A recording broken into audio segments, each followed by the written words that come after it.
জালে পাথর সম্রাট টুলু মণ্ডল মমতা বন্দ্যোপাধ্যায়কে নিশানা করেছেন মুখ্যমন্ত্রী।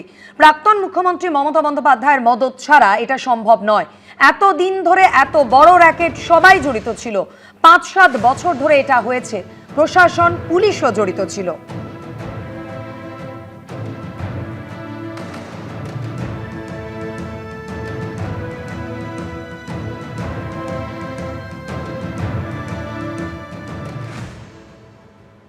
সরকারের সাপোর্ট ছাড়া হতে পারে না।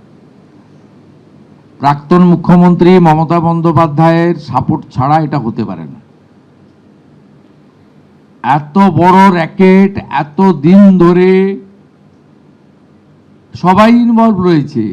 আপনি এটা তো পুরো এন্টায়ার স্টেট গভর্নমেন্ট, যিনি লিড করেছেন, responsibility goes to her also. কিন্তু একটা অর্গানাইজ বছরের পর বছর রেভিনিউ ফাঁকি দিচ্ছেন। 243টা গাড়ি তো একদিনে কেনা যায় না। অডি, BMW কেনা হচ্ছে, লুকিয়ে পকেটের মধ্যে রাখা যায় না। 300 বিঘা প্রপার্টি, 7টা বড় বাড়ি, ফার্ম হাউস একদিনে করা যায় না। ইটস এ অনেক দিনের, এটা মিনিমাম তো 5-7 বছর ধরে হয়েছে। এবং যারা সরকারে ছিলেন, এতে রেজিস্ট্রি অফিস ইনভলভ আছে, এতে মোটর ভেহিকেলস ইনভলভ আছে, এতে লোকাল পুলিশ ইনভলভ আছে, এতে লোকাল পঞ্চায়েত ইনভলভ আছে, এতে আপনার মিনারেল কর্পোরেশন ইনভলভ আছে, ল্যান্ড ডিপার্টমেন্ট ইনভলভ আছে। এটা হাইয়েস্ট লেভেল থেকে ডাইরেকশন না গেলে যে mister Mondal is our man, ওর দিকে তাকাবে না, তাই সবাই চোখ বন্ধ করে রেখেছিল।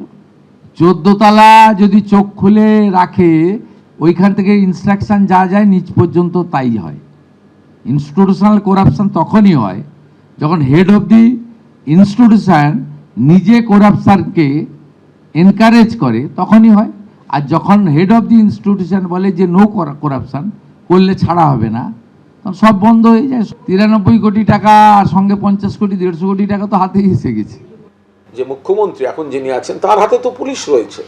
আপনি প্রাক্তন মুখ্যমন্ত্রী বা কারোর নামে এই ধরনের হাওয়ায় অভিযোগ ছাড়ছেন কেন? আপনার কাছে যদি তথ্য প্রমাণ থাকে সেটা মানুষকে দেখান। তো আপনি হাওয়ায় অভিযোগ ছাড়ছেন কেন? আপনি আবার বিধানসভায় যেসব অভিযোগ ছাড়েন, তারপর তো নিজেই আপনি সেগুলোর ফলো আপ তো করেননি।